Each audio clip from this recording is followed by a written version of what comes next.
Alagad naniniwala ka ba sa iyong guro? Magaling! Isakripisyo mo ngayon ang iyong cultivation. Ngunit 5 taon matapos mamatay ang guro.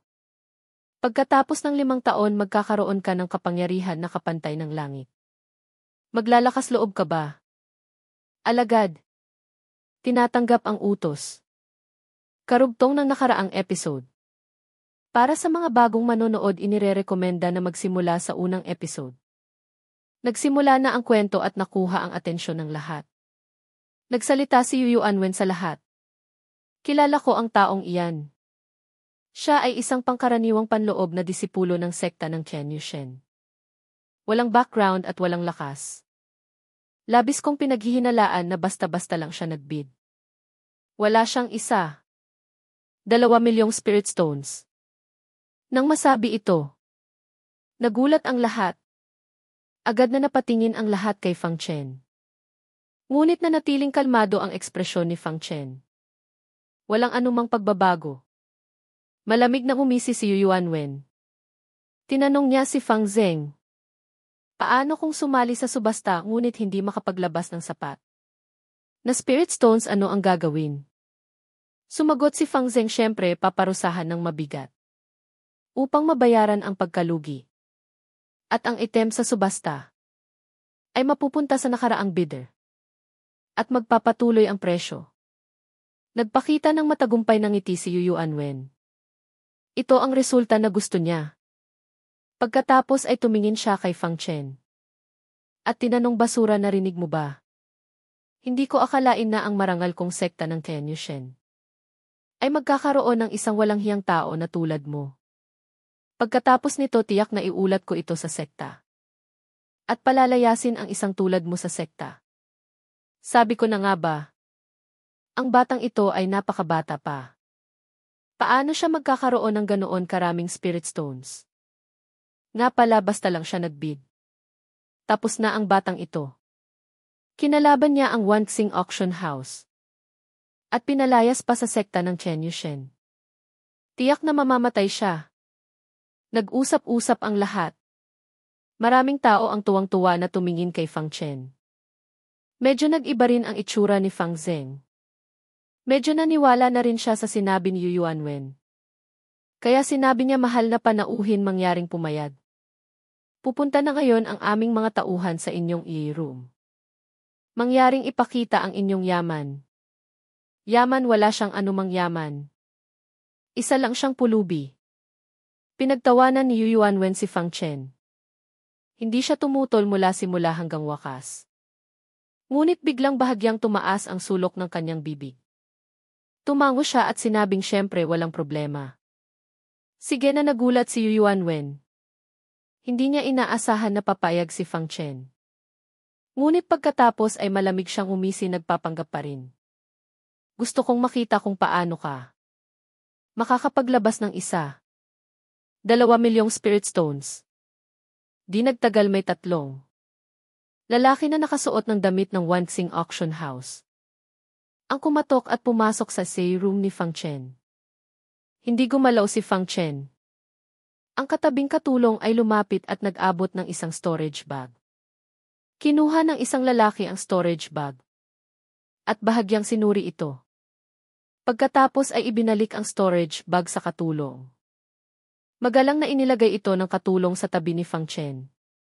Bilisan mo at sabihin kung mayroon lang 120 pirasong spirit stones dyan. Nanuyang sabi ni Yu Yuanwen. Nang masabi ito, maraming tao ang nagsitawanan. Umubo ang lalaking nagsuri at seryosong inanunsyo numero 7. Kumpirmadong sapat ang yaman ng panauhin walang problema.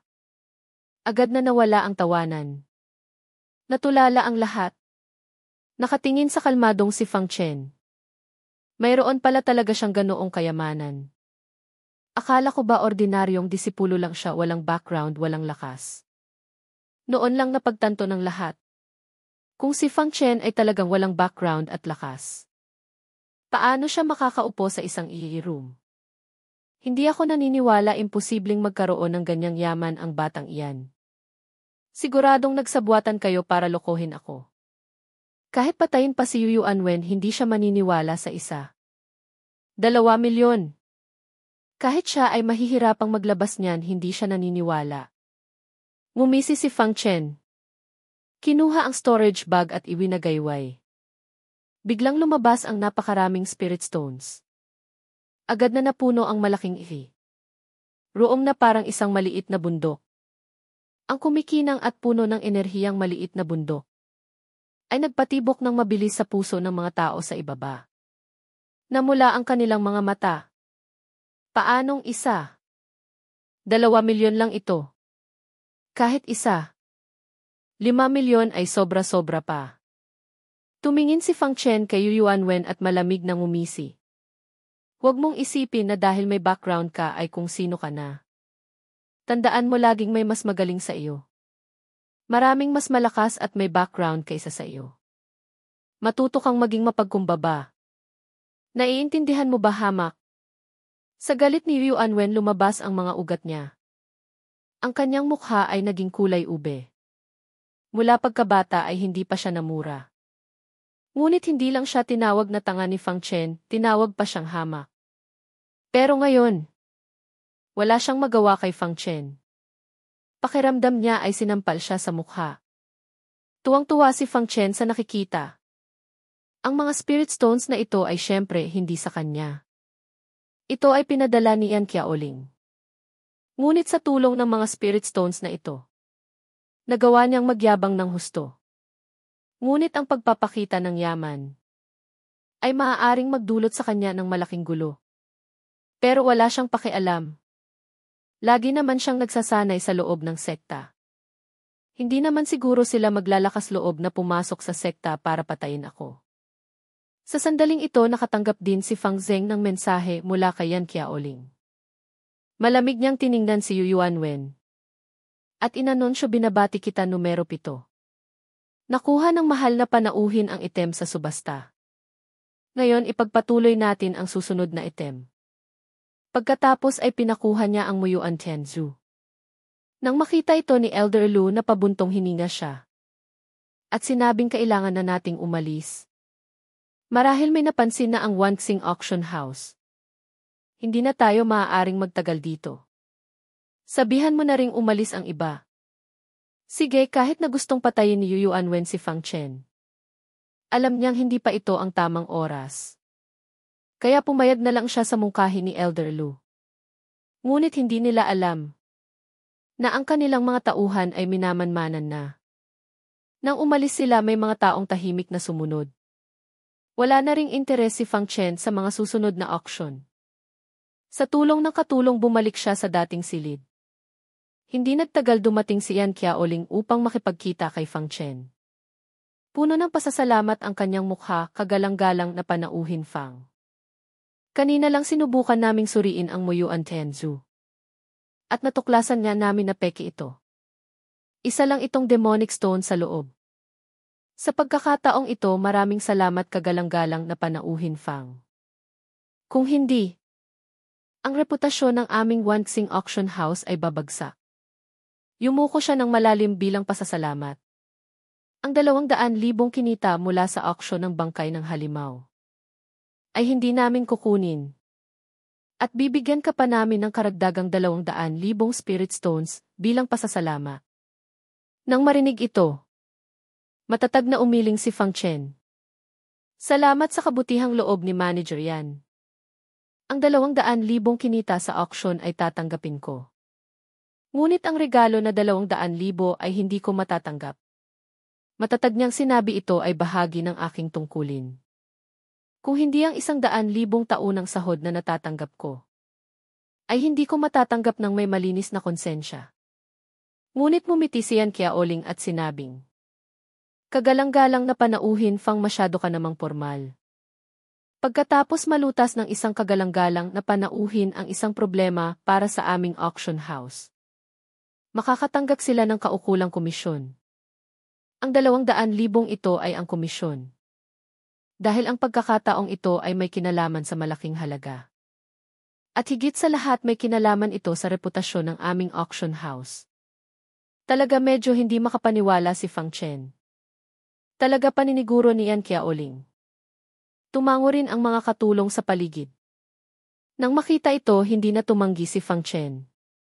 Sa halip ay sinabi niya kung gayon. Ang 200,000 ay ipapalit ko na lang sa Tiling Dan. Nakangiting tumango si Yan Qiaoling walang problema. Agad niyang ipinaayos ito. Habang naghihintay, nagtanong si Fang Chen, alam mo ba kung sino ang may gawa nito? Tumango si Yan Qiaoling, kung hindi ako nagkakamali. Marahil ay si Yuan Wen. Huhulihin ko ang lahat ng mga taong iyon at tatanungin isa-isa. Ang paghihiganting ito ay hindi kalilimutan ng Wanxing Auction House. Sa huli, naging malamig ang kanyang ekspresyon. Pagkatapos ay dinala ang 10 bote ng Tiling Dan. Pagkatanggap nito ni Fang Chen ay nagpaalam na siyang aalis. Sinabi ni Yan Qiaoling kagalang-galang na panauhin Fang. Hahayaan kong ihatid ka pabalik. Kung mag-isa kang babalik baka magkaproblema ka. Alam din ni Fang Chen ang kanyang sitwasyon. Hindi siya tumanggi, kung gayon maraming salamat kagalang-galang na panauhin yan. Nagpasalamat siya pagkatapos. Nag-ayos si Yan Qiaoling ng 2 Zhuiwanjing expert para protektahan siya. Paglabas ni Fang Chen sa Wanxing Auction House, habang tinitingnan ang mga taong dumadaan, walang kakaibang naramdaman si Fang Chen. Ngunit ang 2 Zhuiwanjing expert ay medyo alerto ang ekspresyon. Mukhang may nagmamanman niya sa akin. Hindi niya ito pinansin. Sa ilalim ng proteksyon ng 2 eksperto, nagtungo siya sa direksyon ng sekta ng Qian Yushen. Nakatakas ang batang iyon. Sa bubong, isang nasa edad na cultivator ang galit na nagsabi. Dahil nakabalik na siya, wala na tayong magagawa. Hindi naman tayo ang Qianlian siya. Ang mga baliw na iyon, hindi naman tayo basta-basta susugod sa sekta ng Qian Yushen. Pagkatapos ay naghiwa-hiwalay na lamang ang mga cultivator. Sa kabilang banda sa kagubatan sa labas ng lungsod. Yuan Wen. Paano mo nagawang talikuran kami matapos naming tumulong, sabi ni Elder Lu na nakaluhod sa lupa. May isang madugong sugat sa kanyang dibdib. At sa tabi ni Yuan Wen ay nakatayo ang 2 matandang lalaki, na parehong mga Zhuiwanjing expert. Malamig na suminghal si Yuan Wen at sinabing isang basura. Nakita ng isang basura. Ano pa ang silbi mo sa pamilya? Hindi ka magkakaroon ng magandang kamatayan. Puno ng hinanakit si Elder Lu. Ito na sana ang kanyang pagkakataon para umangat. Hindi niya inaasahan na ganito ang kanyang kahihinatnan. Patayin na ang iba. Hindi man lang siya tinapunan ng tingin ni Yuan Wen. Tumingin siya sa isang matandang lalaki sa tabi niya at nagtanong. Pinatay na ba lahat? Ang tinutukoy niya ay ang mga taong inutusan niyang magbid. Tumango ang matandang lalaki magaling. Tumango ng may kasiyahan si Yuan Wen. Sa ganitong paraan, kahit nahulaan ng Wanxing Auction House na siya iyon, wala silang magagawa sa kanya. Nagtanong ang matandang lalaki, batang guro. Babalik na ba tayo? Nagsimula nang mag-usap ang mga pamilyang Meng at Yu, hindi pa. Naging masama ang itsura ni Yuan Wen. At sinabi niya, papatayin ko muna ang basurang si Fang Chen bago bumalik. Pagkatapos ay sinabi niya, pumunta ka sa Qianlian siya. Taasan mo ang presyo sa 300,000 para patayin si Fang Chen. Magalang na sumagot ang matandang lalaki. Pagkatapos ay umalis siya. Fang Chen, tinapakan ni Yuan Wen ang bangkay ni Elder Lu. Nagngingit-ngit niyang sinabi, papatayin kita. Sa ilalim ng proteksyon ng 2 eksperto, ligtas na nakabalik si Fang Chen sa sekta. Matapos pasalamatan ang 2, bumalik siya sa 7th Peak Sacred Hall. Kapatid na Fang, sa wakas nakabalik ka na. Nang makitang ligtas na nakabalik si Fang Chen, labis na natuwa si Gang Hu. Ngumiti at tumango si Fang Chen. Pagkatapos ay kumuha siya ng 5 bote ng Tiling Dan at ibinigay kay Gang Hu. Gamitin mo muna itong 5 bote ng Tiling Dan para magsanay. Walang spiritual energy sa 7th Peak. Kung walang spirit stones o Tiling Dan, imposibleng magsanay. Nagulat si Gang Hu at binuksan ang isang bote. Kumuha siya ng isang tilingdan. At tiningnan ito. Ito ay isang top-grade second-tier spiritual pill. Napakamahal nito. Ang likod ng bundok ng Seventh Peak ay hindi masyadong malaki. Bukod sa isang gubat, may mga sunod-sunod na maliliit na bundok sa sandaling ito. Sa kailaliman ng gubat may puting hamog. Paminsan-minsan may mga ibong lumilipad na nag-iiwan ng huni. Agad na ginamit ni Fang Chen ang kanyang mata ng demonyong kaluluwa ng langit. Buong gubat. Sa kasalukuyang lakas ng kanyang mata ng demonyong kaluluwa ng langit. Ang buong gubat ay nasa kanyang paningin. Ngunit ang ikinunot ng noo ni Fang Chen ay, kahit nasa mata ng demonyong kaluluwa ng langit, wala siyang nakitang anumang kakaiba. Siyempre wala ring nakita si Gang Hu. Kinamot niya ang kanyang ulo at sinabing hindi ko makita kung ano ang problema. Mukhang normal lang. Pumasok tayo at tingnan. Sabi ni Fang Chen. Siyempre walang tutol si Gang Hu. Pumasok ang dalawa sa gubat at patuloy na lumalim. May mga hayop din sa gubat. Lahat ay mga hayop na walang antas. Para sa kanila siyempre walang panganib. Patuloy na lumalim ang dalawa. Unti-unting lumitaw ang hamog sa paligid. At naging malabo ang kanilang paningin. Nang makita ito ni Gang Hu, sinabi niya nang may paghamak, kapatid na Fang. Ang hamog na ito ay nais tayong lituhin. Ito ay isang pangarap lamang. Ngunit nang tumingin siya sa kinaroroonan ni Fang Chen, natuklasan niyang nawawala na si Fang Chen. Kapatid na Fang, kapatid na Fang. Nasaan ka? Agad na nag-alala si Gang Hu. At patuloy na sumisigaw. Sa sandaling ito nakakunot ang noo ni Fang Chen. Nang pumasok siya sa lugar na may puting hamog, naramdaman niyang nag-iba ang espasyo sa paligid. Kahit na hindi nagbago ang tanawin. Nararamdaman niya na wala na siya sa dating lugar. Hindi na rin makita si Gang Hu. May problema nga sa likod ng bundok na ito. Pero nakapasok na ba ako sa isang secret realm? Ganoon kadali. Nagtaka si Fang Chen. Kung ganito kadaling pumasok sa isang secret realm, napakadali naman. At bakit siya lang ang nakapasok? Bakit hindi nakapasok si Gang Hu? Sa sandaling ito naramdaman ni Fang Chen na bahagyang gumalaw ang maliit na door, na naglalabas ng mahinang liwanag. Hinawakan niya ang kanyang dibdib. At agad na naunawaan, mukhang dahil ito sa maliit na door. Kaya ako nakapasok dito samantala. Unti-unting nawala ang puting hamog. Sa harap ng gubat ay biglang lumitaw ang isang mansyon.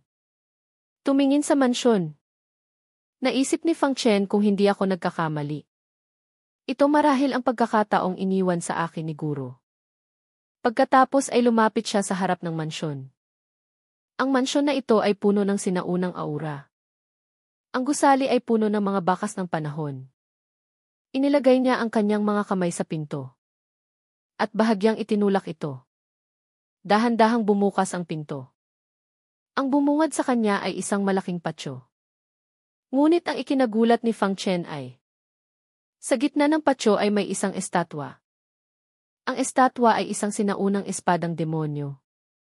Hawak ng espadang demonyo ang isang espada sa isang kamay. At isang tore sa kabilang kamay. Ang hitsura ng maliit na tore ay kapareho ng maliit na tore sa loob ng kanyang katawan. Tama nga. Ang maliit na tore at ang sinaunang espadang demonyo ay tiyak na may kaugnayan. Naisip ni Fang Chen. Dati na niya itong pinaghihinalaan. Dahil bawat palapag ng maliit na tore ay may dugo ng espadang demonyo. Tiyak na may kaugnayan ito sa sinaunang espadang demonyo. Ngayon na nakita niya ang estatwa ng sinaunang espadang demonyo, nakumpirma niya ang kanyang mga iniisip. Pagkatapos ay pumasok siya sa mansyon. Agad na sumalubong sa kanya ang isang makapal na spiritual energy. Ang kapal ng spiritual energy ay hindi naiba sa spiritual energy sa loob ng spirit stones.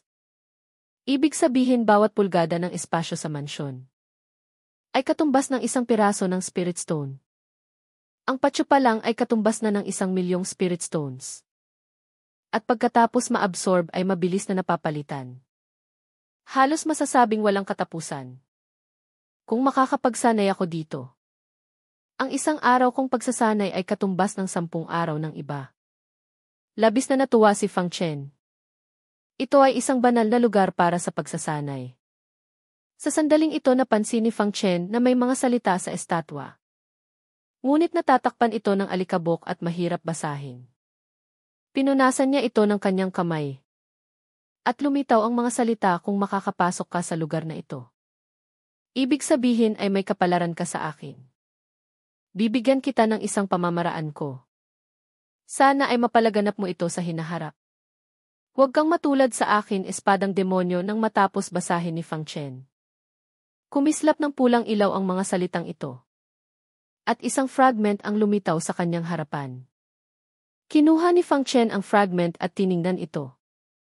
Fragmento ng Shenmo unang 3 antas. Ang pamamaraan na ito ay isang walang antas na pamamaraan. Habang lumalakas ka lalong lumalakas ang pamamaraan. Kasama sa buong buhay ng pagsasanay. Pinalalabas ang tunay na potensyal ng katawang espadang demonyo. Nagulat si Fang Chen.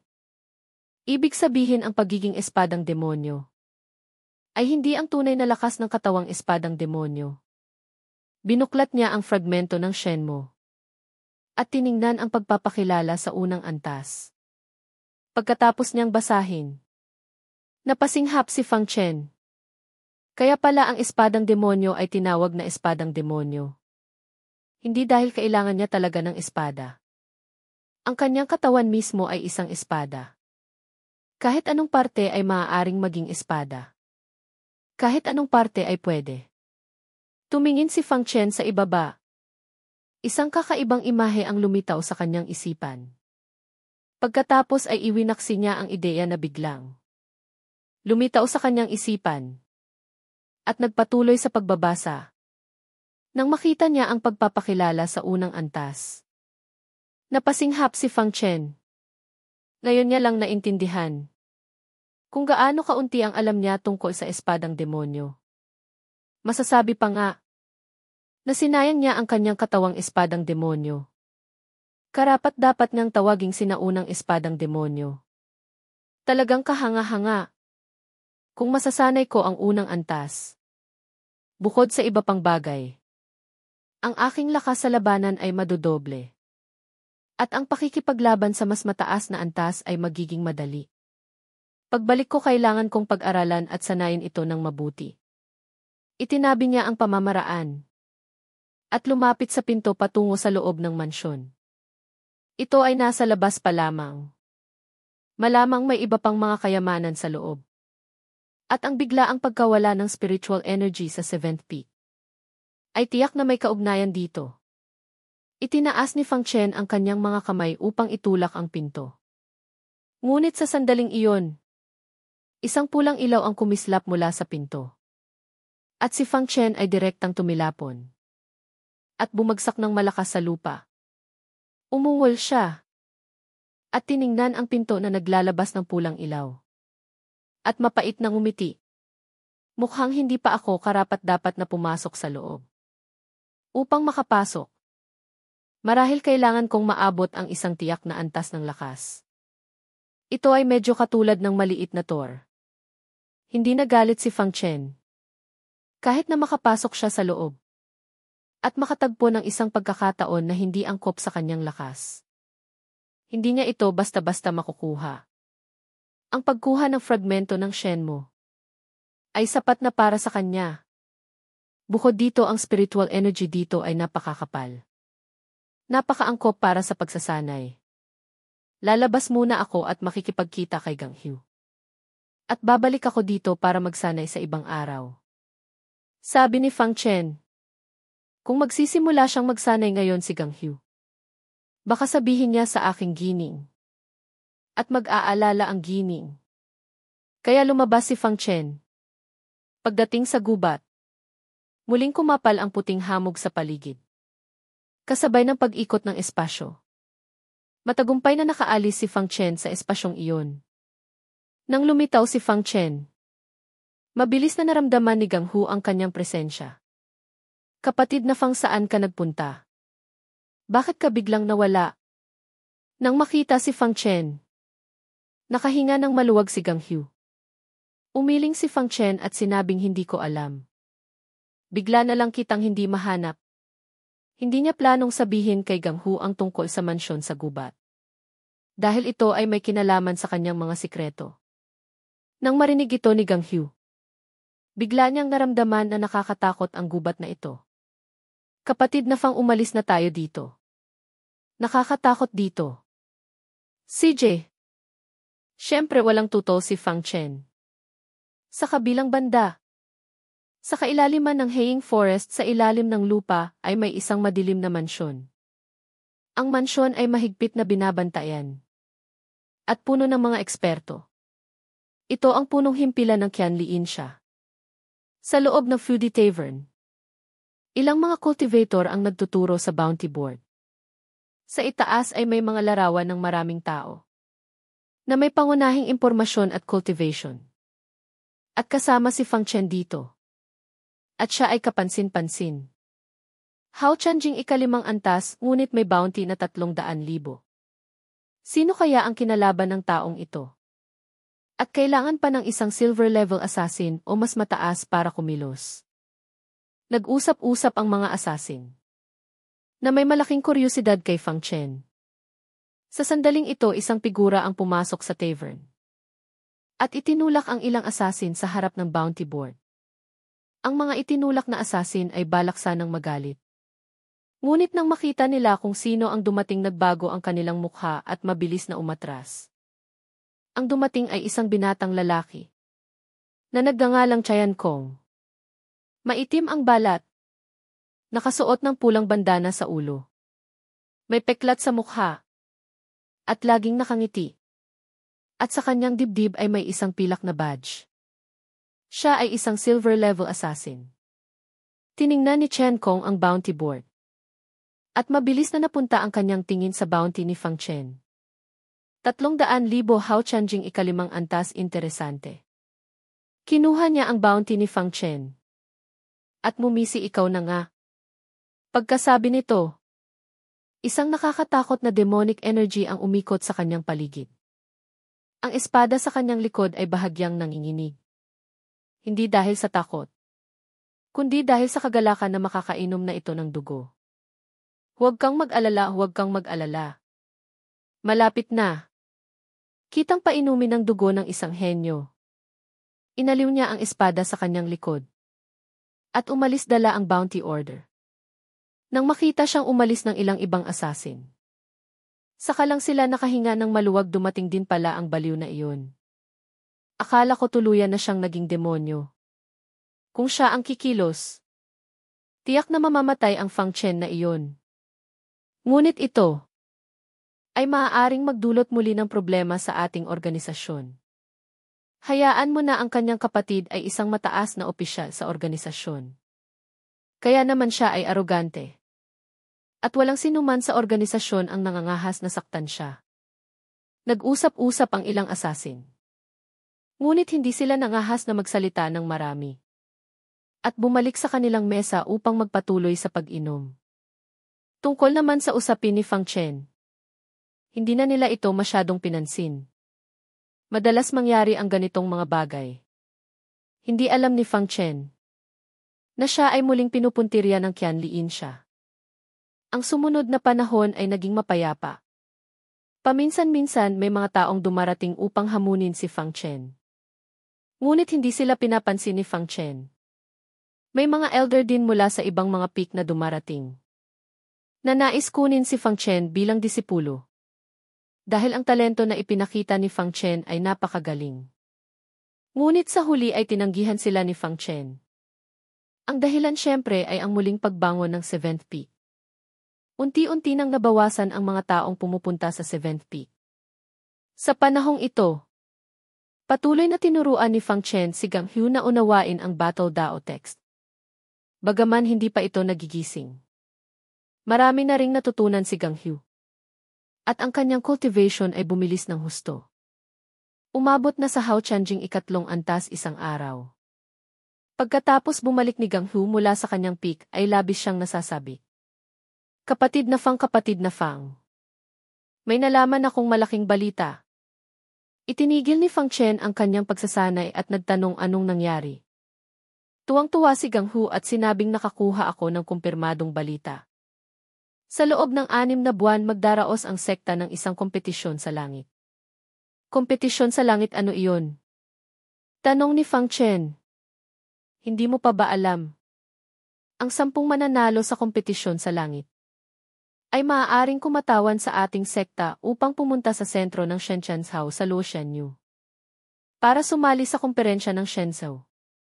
Ang Shenzhou ay may 9 na rehiyon, kasama na ang Luoxianyu at ang Shandongyu kung saan naroroon si Fang Chen. At ang Luoxianyu ay ang sentral na rehiyon ng Shenzhou at ang pinakamaunlad at pinakamakapangyarihang rehiyon. Hinahangad ng maraming tao.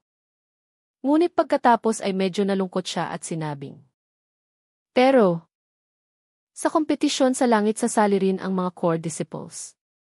Sila ay mga Xiantianjing na, at mga henyo na nakagising na ng kahit isang Dao text. Hindi ko pa sila kayang labanan ngayon. Masyadong maikli ang 6 na buwan, tumingin siya kay Fang Chen. At biglang nagliwanag ang kanyang mga mata. Kapatid na Fang. Ikaw baka may pagkakataon ka sa iyong talento. Malamang na makalusot ka sa Xiantianjing sa loob ng 6 na buwan. Sa oras na iyon maaari kang makipagkumpetensya para sa isang pwesto. Komperensya ng Shenzhou Luoxianyu, alam din ito ni Fang Chen. Ang Luoxianyu ay nasa silangan ng Shandongyu. Sa hangganan ng 2 rehiyon ay may isang malaking bangin na naghihiwalay sa kanila. At ang Luoxianyu ay nasa ibabaw ng bangin. Mas mataas ng 500 zhang kaysa sa buong Shandongyu. Sabi nila, ang spiritual energy sa Luoxianyu ay masagana ng ilang beses kaysa sa Shandongyu. Puno ng mga eksperto. At puno ng mga pagkakataon. Ito ay isang banal na lugar para sa pagsasanay. Hinahangad ng maraming tao. Ang 2 rehiyon ay parang heograpiya. Isa ay langit. Isa ay lupa. Malaki ang pagkakaiba. Ang Shandongyu ay tumitingala lamang sa Luoxianyu. Ganon din ang mga tao. Ngunit kung nais mong pumunta sa Luoxianyu, hindi kahit sino ay maaaring pumunta. Kung walang magdadala, at hindi sapat ang lakas, wala kang karapatang tumapak sa lupaing iyon. Ito rin ang lugar na hinahangad ni Fang Chen. Dahil ang tao ay laging naghahangad ng mas mataas. Natural na gusto niyang makita ang mas malawak na mundo. At iyon din ang lugar na pinuntahan ng kanyang guro. Gusto ring makita ni Fang Chen 6 na buwan. Sapat na iyon, naisip ni Fang Chen. Nagpasya siyang kailangang makapasok sa top 10 ng kompetisyon sa langit. Sa sandaling ito, isang boses ang narinig sa labas ng 7th Peak Sacred Hall. Fang Chen. Gusto kitang makita. Nagulat si Fang Chen, pamilyar sa kanya ang boses na ito. Ito ay si Lin Xuyan. Ano ang ginagawa niya dito? Nagtaka si Fang Chen. Ngunit lumabas pa rin siya ng bulwagan. Naramdaman din ni Gang Hu na pamilyar ang boses. Kaya sumunod din siyang lumabas. Paglabas ng bulwagan, si Lin Xuyan ay mag-isang nakatayo sa labas. Nakasuot siya ng asul at puting mahabang damit na nagpapakita ng kanyang payat na katawan. Ngunit sa sandaling ito, ang katawan ni Lin Xuyan ay medyo malamig. Nang makitang lumabas si Fang Chen, direkta niyang sinabi, nandito ako para sabihin sa iyo na ikakasal na si Meng Yao. Nang masabi ito, nayanig ang katawan ni Fang Chen na parang tinamaan ng kidlat. Pagpapakasal. Ano ang sinasabi mo? Hindi siya naniniwala.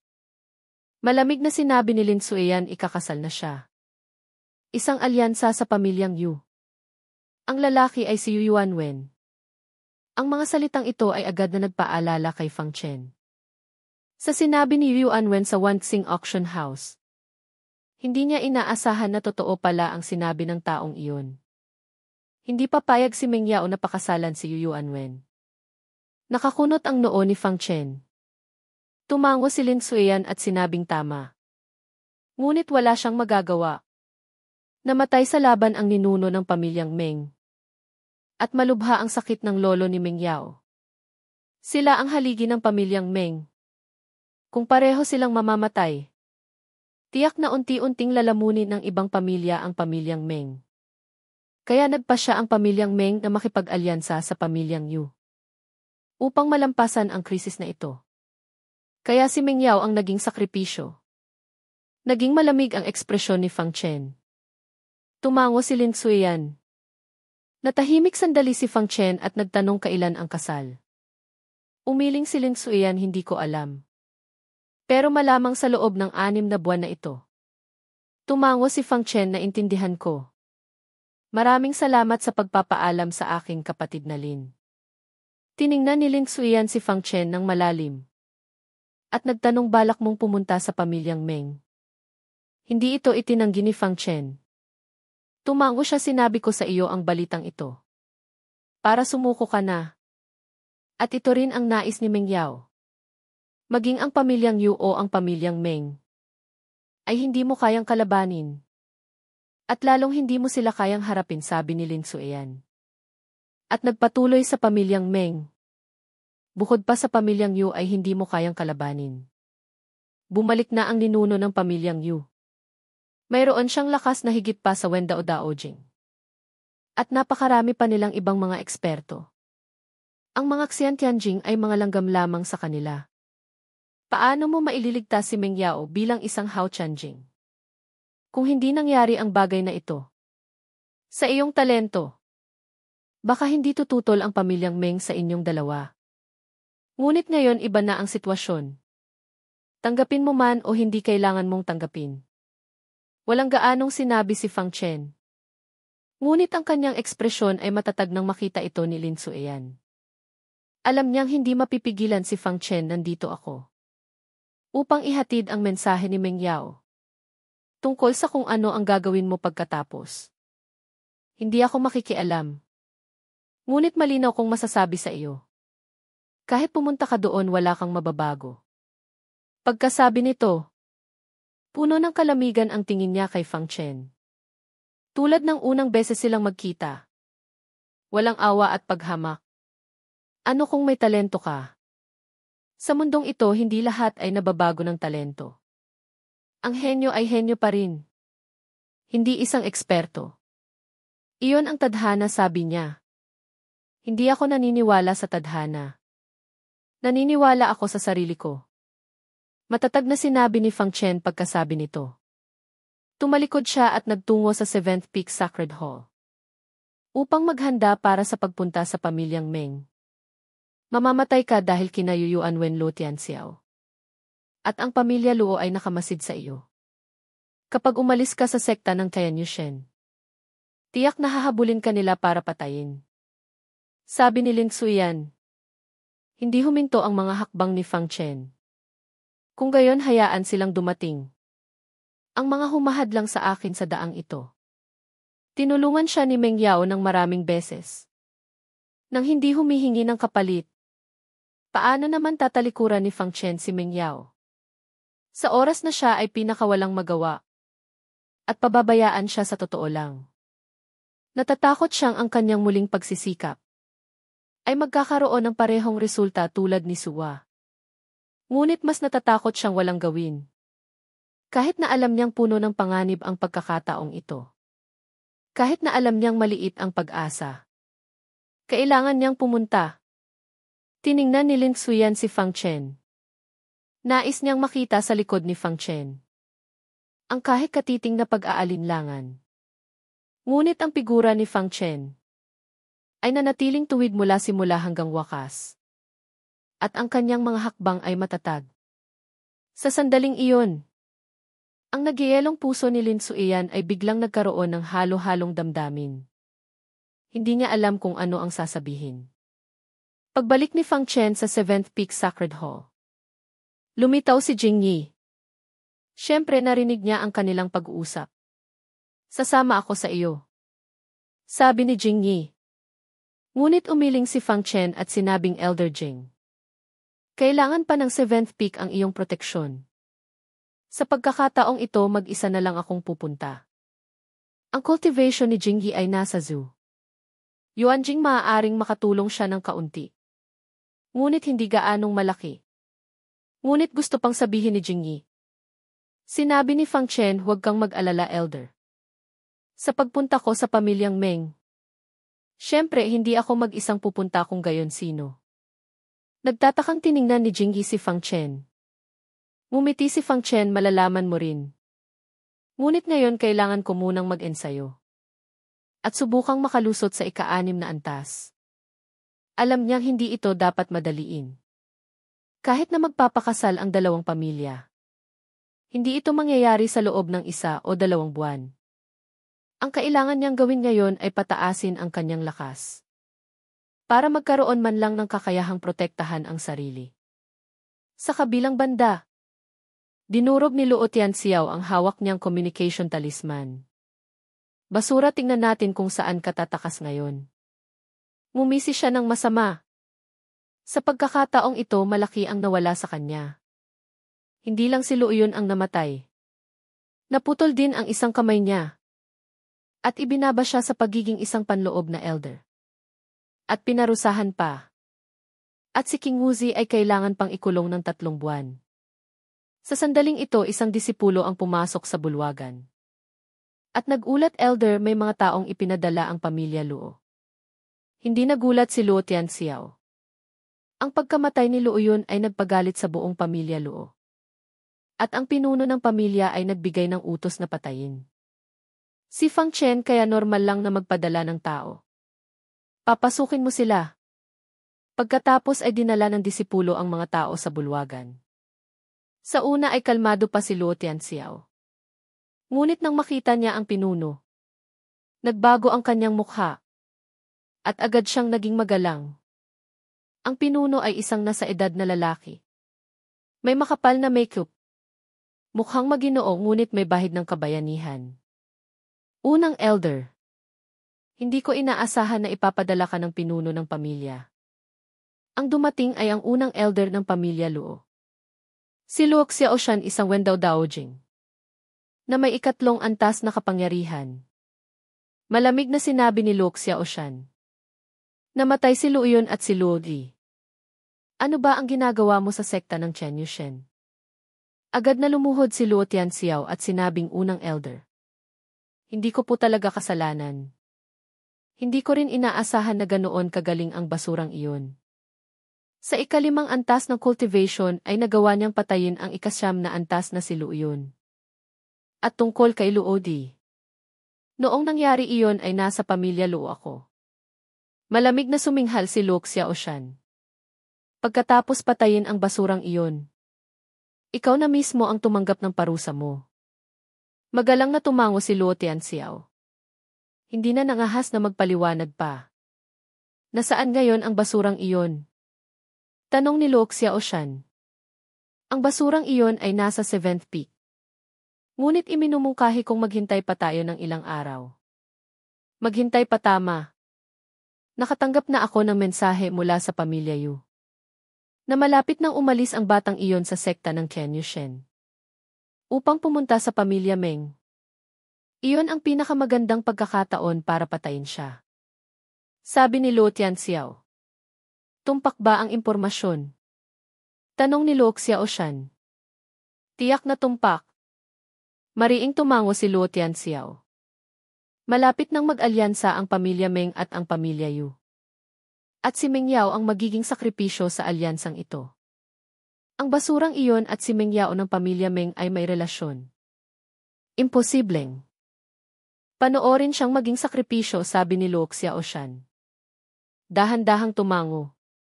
Kung gayon, hayaan natin siyang mabuhay pa ng ilang araw. Sa pagkakataong ito, ako mismo ang kikilos. Ang pumatay sa isang miyembro ng pamilya Luo ay tiyak na magbabayad ng mahal. Bukod kay Luo Xiaoshan, may 10 iba pang miyembro ng pamilya Luo na dumating. Lahat ay mga Xianqianjing expert. Kitang-kita na para patayin si Fang Chen. Nagsumikap talaga ang pamilya Luo. Sa labas ng sekta ng Chen Yushen, nakatayo si Luo Tianxiao na nakapamulsa. Sa tabi niya ay may 2 Zhuiwanjing expert. At 10 Xianqianjing expert. Sila ay ang mga ipinatawag niya mula sa pamilya. Ang layunin ay simple lang. Siyempre para kay Fang Chen.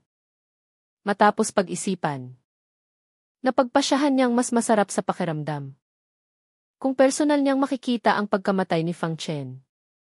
Basura sa pagkakataong ito. Tingnan natin kung paano ka mabubuhay. Maaari kang magtago sa loob ng sekta habang buhay. O lumabas para mamatay. Naniniwala akong kung sasabihin ko ito kay Ming Yao, mawawalan na siya ng pag-asa. Hindi alam ni Fang Chen na sa labas ay puno na ng panganib para sa kanya. Sa sandaling ito ay nakaupo siya sa mansyon sa gubat. Sa harap niya ay may 3 kahon na naglalaman ng kaima-itiandan. Ngayon ay bubuksan ko ang isang meridian. At gagamitin ito para makalusot sa Hao Chanjing ika-6 na antas. Mas magiging mabilis ito. Pagkatapos ay gagamitin ko ang 3 patak ng dugo ng espadang demonyo para palakasin ang mata ng demonyong kaluluwa ng langit. Ang pag-alis sa pagkakataong ito ay puno ng panganib. Para mabuhay kailangan kong umasa sa mata ng demonyong kaluluwa ng langit. Kailangan ko ring palakasin ang tianda o mugu. At subukang sanain ang fragmento ng Shenmo hanggang sa unang antas. Pag-iisip sa fragmento ng Shenmo. Napabuntong hininga si Fang Chen. Alam niyang mahirap sanain ang fragmento ng Shenmo. Ngunit hindi niya inaasahan na ganito kahirap. Sa panahong ito, halos walang tigil siyang nagsasanay ng fragmento ng Shenmo. Ngunit mabagal ang kanyang pag-unlad. Sa ngayon hindi pa niya naabot ang panimulang antas ng unang layer. Sa ngayon ay maaari lamang niyang pansamantalang isuko ang pagsasanay. At unahin ang paglusot sa susunod na antas. Matapos magpasya nagsimula na si Fang Chen sa kanyang pagsasanay. Sa pagkakataong ito ang bubuksan niya ay ang kaliwang meridian na katapat ng kanang meridian. Bagaman magkatapat ang 2 meridian, mas mahirap itong buksan ng ilang beses kaysa dati.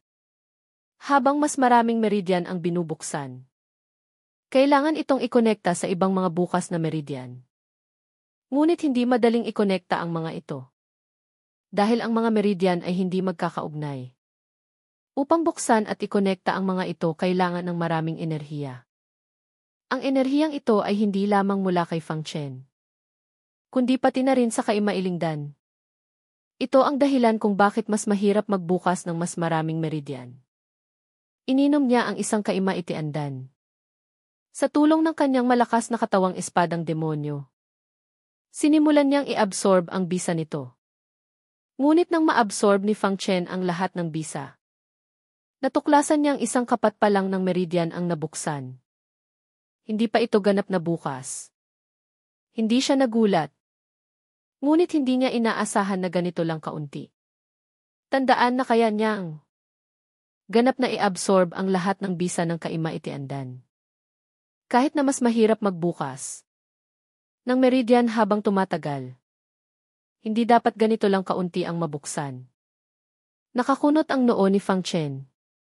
At sinuri ang kanyang sarili ng walang magawa.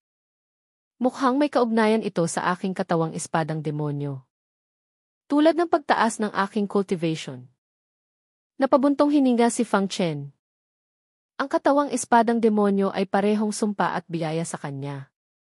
Ang pagbubukas ng lahat ng 36 na meridian ay napakahirap. Pagkatapos ay ininom niya ang pangalawang kaima-itiandan. At nagpatuloy sa pagsasanay. Sa ikatlong araw, gamit ang lahat ng meridian opening pills na mayroon siya. Sa wakas ay matagumpay niyang nabuksan ang ika-4 na meridian.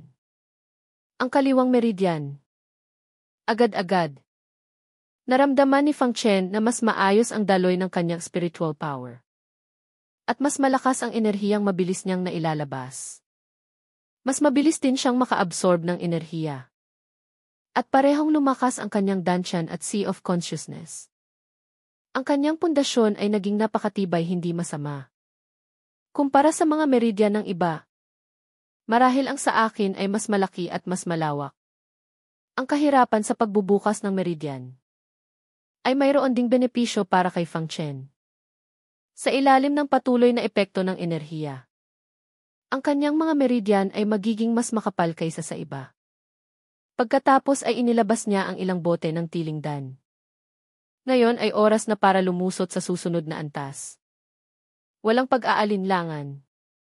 Ibinuhos niya ang isang buong bote sa kanyang bibig. Kung makikita ito ng iba, tiyak na matutulala sila. At isiping nababaliw si Fang Chen.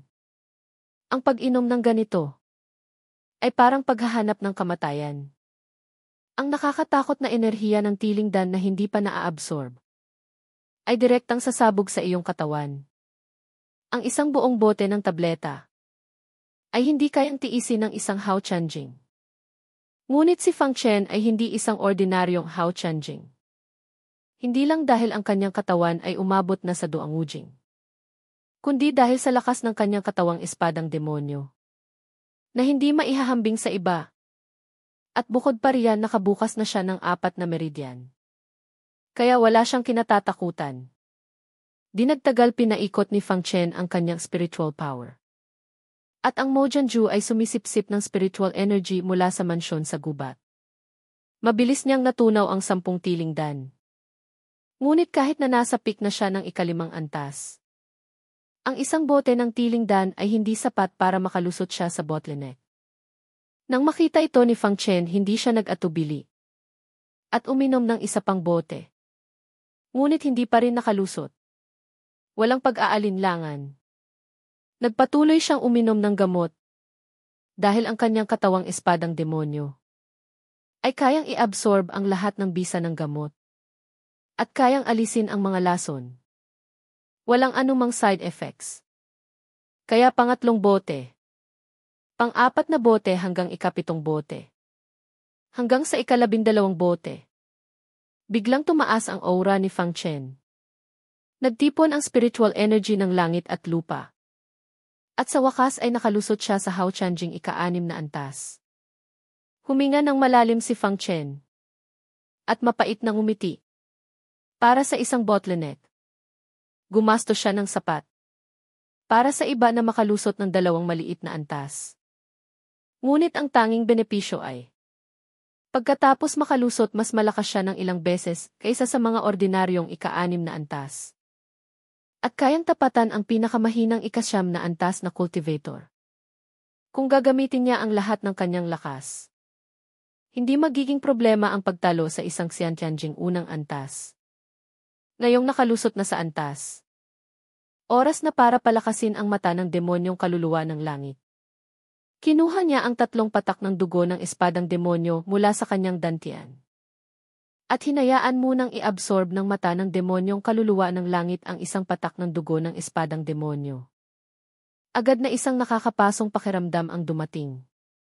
Ang pag-absorb sa pagkakataong ito ay mas masakit pa kaysa dati. Anong nangyayari? Nakakunot ang noo ni Fang Chen. Ang matinding sakit na ito ay agad na nagpawis ng malamig kay Fang Chen. At patuloy na nanginginig ang kanyang katawan. Ang mata ng demonyong kaluluwa ng langit ay parang isang black hole. Pagkatapos lunukin ang isang patak ng dugo ng espadang demonyo, ay parang gutom pa rin. Nang makita ito ni Fang Chen, mabilis niyang inilagay ang pangalawa at pangatlong patak sa kanyang mata ng demonyong kaluluwa ng langit. Mabilis na inabsorb ng mata ng demonyong kaluluwa ng langit. Isang nakakatakot na enerhiya ang lumabas mula sa mga mata ni Fang Chen. Sa malaking training room, agad na napuno ng napakalaking demonic energy. Kasabay nito isang matinding sakit mula sa mga mata hanggang sa buong katawan, na parang hindi mabilang na latigo ang humahampas sa bawat pulgada ng kanyang balat. Buti na lang matatag ang kalooban ni Fang Chen at nagsanay siya ng indomitable will. Kaya niyang tiisin ang sakit. Nag-a-upgrade na ba ang mata ng demonyong kaluluwa ng langit? Ang mga matang ito ay kay Fang Chen pa rin. Kaya nararamdaman niya kung ano ang nangyayari. Gusto mong lunukin ang dugo ng espadang demonyo. Kung gayon hahayaan kitang lunukin hanggang sa mabusog ka. Nagitngit ang mga ngipin ni Fang Chen. At kumuha pa ng 2 patak ng dugo ng espadang demonyo. At ibinigay lahat sa mata ng demonyong kaluluwa ng langit. Ngunit pagkatapos maabsorb ang dalawang patak, parang hindi pa rin sapat para sa mata ng demonyong kaluluwa ng langit. Hindi pa sapat ang huling dalawang patak ay ibibigay ko na rin sa iyo. Kung hindi pa sapat wala na ako. Nagitngit ang mga ngipin ni Fang Chen. At ibinigay ang huling dalawang patak ng dugo ng espadang demonyo. Sa mata ng demonyong kaluluwa ng langit. Buti na lang sa pagsasama ng dalawang patak ng dugo ng espadang demonyo na ito. Sa wakas ay naabot ng mata ng demonyong kaluluwa ng langit ang saturation point. At nagsimulang mag-upgrade. Naramdaman ni Fang Chen na ang kanyang mga mata ay sobrang init.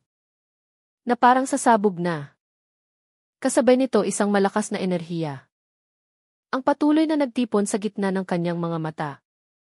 Bang sa susunod na sandali, biglang tumaas ang aura ni Fang Chen. At unti-unting tumaas ang kanyang cultivation. Umabot ito sa peak ng ika-6 na antas. At nang buksan ni Fang Chen ang kanyang mga mata, isang pulang ilaw ang lumabas. At tumama sa pader ng training room. Ang training room na ito ay ginawa ni Tian Yangzi gamit ang napakatibay na mineral. Dati, kahit na isang Zhuyuanjing expert ay hindi ito madaling masira. Ngunit ang pulang ilaw na inilabas ni Fang Chen ay direktang nag-iwan ng malalim. Nalamat sa pader. Nang mawala ang pulang ilaw, lumitaw ang isang pares ng pulang mga mata. Ngunit ang kaibahan sa dati ay may isang puting singsing ng liwanag na kumikislap sa loob ng mga mata. Kasabay nito isang malaking aura ang nagtipon sa likod ni Fang Chen. At lumitaw ang salitang yan. Ito ay isang Dao text. Sa sandaling mag-upgrade ang mata ng demonyong kaluluwa ng langit. Naintindihan din ito ni Fang Chen. Ang yan Dao text pagkatapos ng mahabang panahon. Saka lang nakabawi si Fang Chen mula sa sakit. Pagkatapos mag-upgrade. Gaano kalakas ang mata ng demonyong kaluluwa ng langit?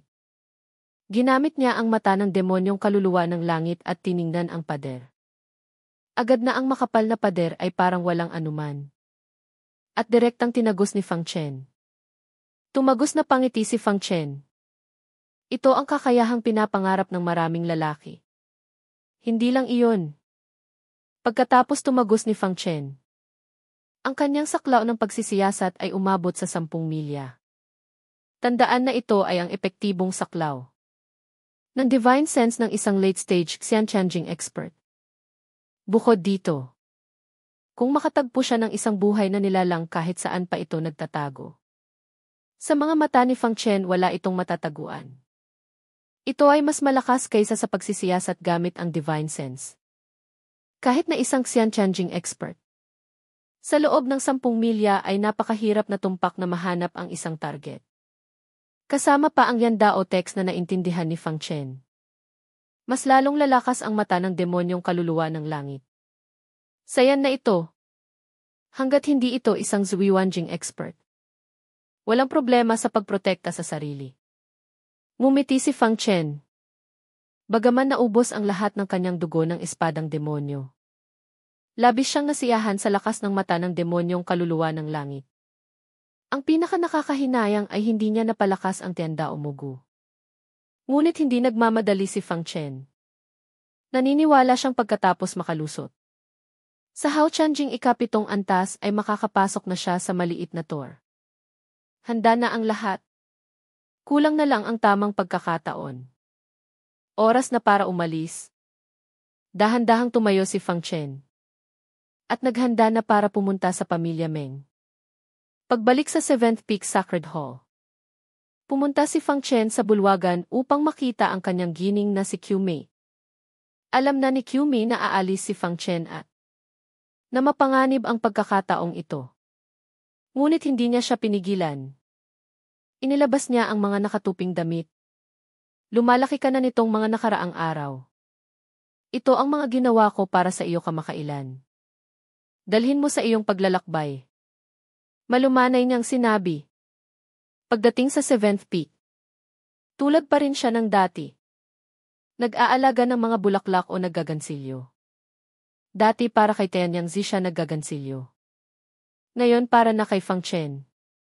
Siyempre paminsan-minsan ay nakakatanggap din sina Gang Hu at Lolo Weng. Nang matanggap ni Gang Hu ang kanyang unang damit, labis siyang naantig. Ito ang unang beses na nakatanggap siya ng regalo mula noong siya ay maging adulto. Inilagay ni Fang Chen ang mga damit sa kanyang storage bag. At sinabing gining, pagbalik ko, dadalhin ko ang aking manugang para sa iyo. Ngumiti si Qiu Mei at sinabing si Je. Hihintayin ko ang aking manugang. Pagkatapos ng kaunting pag-uusap, nagpaalam na si Fang Chen. Ngunit pagdating sa pinto, nakita niyang si Gang Hu at si Lolo Weng ay matagal nang naghihintay sa pinto. Sinabi ni Gang Hu, kapatid na Fang, umalis ka nang may kapayapaan ng isip. Hanggat nandito ako, hindi ko hahayaang manggulo ang mga taong iyon sa 7th peak. Ngumiti si Fang Chen at sinabing, kapatid, kailangan mo ring magsanay ng mabuti. Pagbalik ko gusto kong makita na nagising mo na rin ang Dao text. Tiyak iyon, buong kumpiyansang sinabi ni Gang Hu. Tumango si Fang Chen at sinabi kay Lolo Weng, Lolo Weng, ipinagkakatiwala ko sa iyo ang gining. Huwag kang mag-alala, batang guro. Hindi maitago ni Lolo Weng ang kanyang pag-aalala para kay Fang Chen. Sinabi niya, batang guro, kailangan mong bumalik ng ligtas. Wala na si gining ng kanyang asawa. Hindi niya na maaaring mawala pa ang batang guro. Ngumiti si Fang Chen at inaliw siya, Lolo Weng, huwag kang mag-alala. Hindi ganoon kadali para sa mga taong iyon na patayin ako. Puno pa rin ang pag-aalala si Lolo Weng. Ngunit alam niyang wala siyang magagawa. Kaya sinabi na lang niya, Lolo Weng ay patuloy na magdarasal para sa batang guro. Ngumiti at tumango si Fang Chen. Pagkatapos ay sumigaw siya sa Elder Jing. Ipinagkakatiwala ko sa iyo, huwag kang mag-alala. Narinig ang boses ni Jingyi mula sa ere. Nang marinig ito ni Fang Chen, wala na siyang alalahanin. Umalis siya sa 7th Peak Sacred Hall at nagtungo sa labas ng sekta. Ngunit bago umalis sa sekta ng Chen Yushen, kumuha si Fang Chen ng isang communication talisman. At pagkatapos bumulong ng ilang salita, inihagis niya ang communication talisman. Ang communication talisman ay agad na naging isang sinag ng liwanag at nagtungo sa kailaliman ng sekta. Nang makita ito, sakalang umalis si Fang Chen sa sekta ng Chen Yushen. At nang siya ay lumabas ng sekta ng Chen Yushen, agad itong nalaman ni Luo Tianxiao. Sa wakas lumabas ka na. Kumilos na kayo, sabi ni Luo Xiaoshan na may madilim na ekspresyon. Wag muna, sabi ni Luo Tianxiao. Nasa ilalim pa rin ng kontrol ng sekta ng Chen Yushen ang lugar na ito. Kung papatayin natin ang basurang iyon dito, tiyak na mapapansin ito ng mga malalakas na tao sa sekta. Ang basurang iyon ay nagpakita ng napakalakas na talento. Ang pagpatay sa kanya dito ay maaaring magdulot ng malaking galit sa kanila. Sa oras na iyon, baka magkaproblema ang ating pamilya, Luo. Matapos marinig ito ni Luo Xiaoshan, naramdaman niyang may punto ito. Kung gayon, kailan tayo kikilos? Dahil lumabas na siya, tiyak na pupunta siya sa pamilya Chu. Hintayin natin siyang lumayo bago natin siya patayin. Sabi ni Luo Tianxiao. Kung gayon, hayaan natin ang batang iyon na mabuhay pa ng ilang oras. Tumango si Luo Xiaoshan. At si Fang Chen, pagkatapos umalis sa sekta ng Chen Yushen, ay huminto sandali at nagtungo sa direksyon ng lungsod ng Yu. At pumasok sa Wanxing Auction House. Nakakunot ang noo ni Luo Xiaoshan. Bakit siya pumasok sa Wanxing? Marahil ay bibili siya ng mga kayamanan para protektahan ang sarili. Malamig na umisi si Luo Tianxiao. Ngunit kahit ano pa ang bilhin niya, tiyak na mamamatay siya. Sumang-ayon si Luo Xiaoshan. At sinabing nang may paghamak sa harap ng absolutong lakas. Lahat ng paraan ay walang silbi, ang sariling lakas ang tunay na lakas. Si Fang Chen sa Wanxing Auction House ay nanatili ng kalahating araw. Ngunit nang siya ay lumabas, nanigas ang ekspresyon ni Luo Tianxiao. Nakita niya sa likod ni Fang Chen na may kasama siyang dalawang lalaki at babae na nakasuot ng damit ng elder ng Wanxing Auction House. Ang dalawa ay parehong nasa ikasyam na antas ng Zuyuanjing. Kumuha pa ng bodyguard ang basurang ito. Agad na naging pangit ang ekspresyon ni Luo Tianxiao. Dahil walang background si Fang Chen. Hindi nila inaasahan na makakakuha siya ng proteksyon mula sa mga eksperto. Ngunit ngayon mukhang mali sila. Si Fang Chen ay mayaman man lang. Ngunit ito ay lalong nagpatindi sa hangarin ni Luo Tianxiao na patayin si Fang Chen.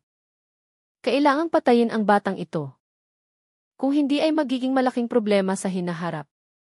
Ngunit hindi ito pinansin ni Luo Xiaoshan. Dalawang Zuyuanjing ikasyam na antas lamang. Akala ba niya ay mapoprotektahan siya? Isang pangarap lamang. Sumipsip si Luo Tianxiao. Tama, may unang elder sa tabi ng taong ito. Kahit gaano pa karami ang Zuyuanjing, tiyak na mamamatay siya. Kapag lumayo na siya ng 30 milya mula sa lungsod ng Yu, kumilos na tayo. Huwag na natin siyang bigyan ng anumang pagkakataon. Sabi ni Luo Xiaoshan. Mariing tumango si Luo Tianxiao. Tila hindi alam ni Fang Chen na may sumusunod sa kanya. Sa ilalim ng proteksyon ng dalawang Zuyuanjing. Mabilis siyang umalis sa lungsod ng Yu. At sa pagkakataong ito ang direksyon. Ay patungo nga sa pamilya Chu. Habang si Luo Tianxiao at ang iba pa ay dahan-dahang sumusunod. Dahil naroon si Luo Xiaoshan. Kahit na ang dalawang peak Zuyuanjing expert. Ay hindi napansin ang kanilang presensya. Ganoon lang. Lumipad si Fang Chen at ang kanyang mga kasama ng 30 milya at mabilis na dumating. Nang makarating sila sa ibabaw ng isang burol. Nakunot ang noo ng lalaking Zuyuanjing. At agad na pinigilan si Fang Chen at ang kasama niya, huminto kayo. May problema, ang pangalan ng lalaki ay Long Chai. At siya ay isang pangalawang ranggong elder ng Wanxing Auction House. Napakalakas niya. At nagbabantay na siya sa Wanxing Auction House ng lungsod ng Yu sa loob ng 20 taon. Ano iyon, tanong ni Fang Chen. Dumating na ang iyong problema. Dahan-dahang sinabi ng babae. Ang pangalan niya ay Lan Bingxin. At isa rin siyang pangalawang ranggong elder ng Wanxing Auction House. Ngunit mas mababa ang kanyang karanasan kaysa kay Long Chai. Nang marinig ito ni Fang Chen, hindi siya nag-alala. Sa halip ay sinabi niya ng mahinahon, dahil nandito na kayo. Bakit pa kayo nagtatago?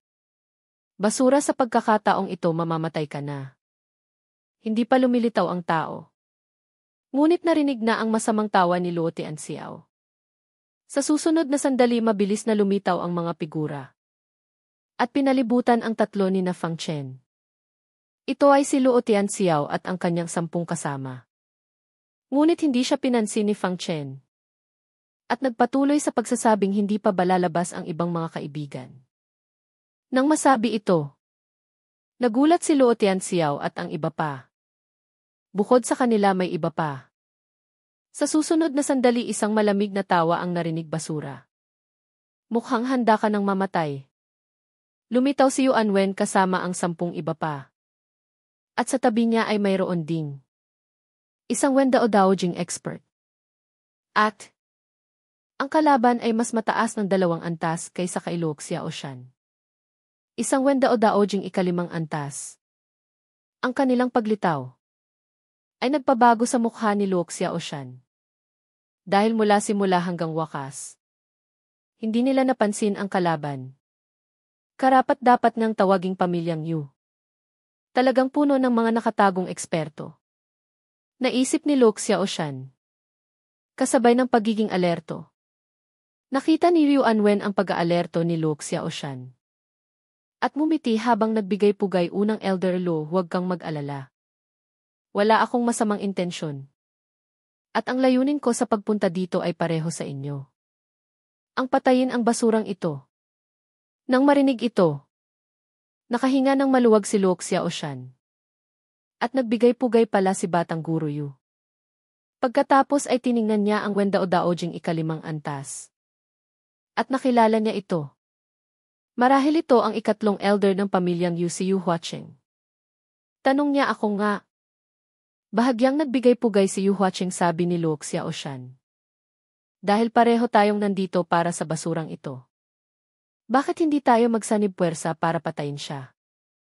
Ngumiti si Yuan Wen at tumango, iyon din ang iniisip ko.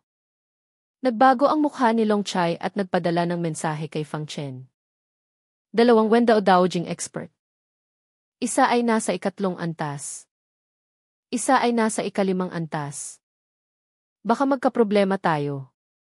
Sinabi ni Fang Chen, huwag kang mag-alala. Walang mangyayari. Walang mangyayari. Basura, malapit ka nang mamatay. At sinasabi mo pang walang mangyayari. Malamig na umisi si Yuan Wen pagkatapos mong mamatay. Sasabihin ko ang balitang ito kay Meng Yao. At tiyak na matutuwa siya kapag narinig niya ito. Tumingin si Fang Chen sa kanya. At sinabi ng mahinahon, hindi ka papakasalan ni Meng Yao. Ha ha ha. Malakas na tumawa si Yuan Wen, hindi ako papakasalan. Pagbalik ko sa pagkakataong ito, magiging akin na si Meng Yao. At gagawin ko ang gusto kong gawin sa kanya. At ikaw ay mamamatay ng walang libingan. Pagkatapos mong mamatay, pupugutin ko ang iyong ulo. Para panoorin mo kung paano ko aangkinin si Meng Yao. Agad na naging malamig ang ekspresyon ni Fang Chen. Kumislap ng pulang ilaw ang kanyang mga mata. At lumabas ang demonic energy. Puno pa rin ang paghamak ang mukha ni Yuan Wen. At nagpatuloy sa panunuya. Hindi ko talaga alam kung saan ka kumukuha ng lakas ng loob. Ano ang mababago mo sa pagpunta sa pamilya Meng? Tingnan mo muna ang iyong sarili. Ang pagpatay sa iyo ay kasing dali lang ng pagpatay sa isang langgam. Hindi nagsalita si Fang Chen. Malamig lang siyang nakatingin sa kanya. Nang makita ni Yuan Wen na nananahimik pa rin si Fang Chen, inakala niyang natatakot ito at lalo pang nagyabang. Tulad ngayon, tiyak na mamamatay ka. Hindi mo na mararating ang pamilya Meng. Ang magagawa mo na lang ay maging isang ligaw na kaluluwa. Ganyan ka ba kakumpiyansa na maiiwan mo ako dito? Mahinahong sinabi ni Fang Chen. Nang marinig ito ni Yuan Wen, parang nakarinig siya ng pinakamalaking biro. Hindi lang siya ang tumawa. Pati na rin ang mga tao sa tabi niya ay tumawa. Ang tawa ay puno ng paghamak at pang-iinsulto. Pagkatapos ng mahabang panahon, dahan-dahang huminto ang nakakabinging tawa. Tiningnan ni Yuan Wen si Fang Chen nang may paghamak at pang-iinsulto. Talaga bang iniisip mo na mapoprotektahan ka ng 2 Zuyuanjing? Ang nasa tabi ko ay ang aking 3 elder ng pamilyang Yu. At ang nasa tabi ni Elder Luo ay ang unang elder ng pamilya Luo. Parehong mga Wendao Daojing expert, kasama pa ang 3 Zuyuanjing. Ano ang ipanlalaban mo? Kalmado ang ekspresyon ni Fang Chen at sinabing maaari mong subukan. Naghahanap pa talaga ng kamatayan. Malapit ka nang mamatay ngunit hindi mo pa rin alam. Ngumisi si Yuan Wen at tiningnan ang dalawa ni Long Chai. At sinabing, 2. Kung babalik kayo ngayon sa Wanxing Auction House, walang mangyayari sa inyo. Seryoso ang mukha ni Long Chai. Ngunit matatag siyang umiling. Nagbigay na ng utos si Manager Yan. Naprotektahan si Elder Fang hanggang kamatayan. Hindi nagsalita si Lan Bingxin. Ngunit matatag din siya. Nang makita ito ni Fang Chen, labis siyang nagulat. Hindi niya inaasahan na ganito katapat ang dalawang ito. Hindi pa sila nagkikita ng matagal. Ngunit ito ay espesyal na inayos ni Yan Qiaoling para sa kanya. Marahil alam niya ang katapatan ng dalawa. Kaya niya sila inatasan na protektahan ako. Pag-iisip nito, labis na nagpapasalamat si Fang Chen kay Yan Qiaoling. Samantala napabuntong hininga si Yuan Wen. At naging malamig ang kanyang tono dahil gusto ninyong mamatay. Pagbibigyan ko kayo. Tumingin siya sa katabi niyang si Yu Huacheng. 3 elder, ipinagkakatiwala ko sa iyo. Tumango si Yu Huacheng at tumingin kay Lu Xiaoshan, Elder Lu. Isa-isa natin silang tapusin ng mabilis. Sige, syempre walang tutol si Lu Xiaoshan.